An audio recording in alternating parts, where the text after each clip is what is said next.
বাংলাদেশের একমাত্র পাহাড়ি দ্বীপ মহেশখালী থেকে সবাইকে জানাচ্ছি শুভেচ্ছা। আমরা আছি মহেশখালীর সেই সোনাদিয়া দ্বীপে। আজকে এখানে একই সাথে ফুলমুড়ে জ্যোৎস্না বিলাস এবং সেই সাথে সমুদ্রের গর্জন এবং নিস্তব্ধতা, নীরবতা সব মিলিয়ে একটা অসাধারণ পরিবেশ। আমাদের পিছনে রয়েছে বেশ সারি সারি কয়েকটা তাঁবু এবং সামনে হচ্ছে মোমবাতির আলোয় বিভিন্ন কালার কাগজের আলোকিত পরিবেশ।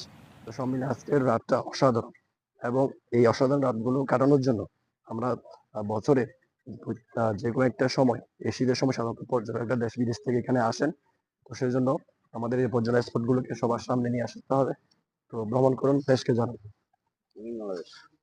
এখানে আমরা আসছি স্বপ্নযাত্রা ফাউন্ডেশন সহ আরো অন্যান্য অতিথিরা এবং সুন্দর একটা পরিবেশে আজকে দিন রাতটা অতিবাহিত করব। ধন্যবাদ সবাইকে।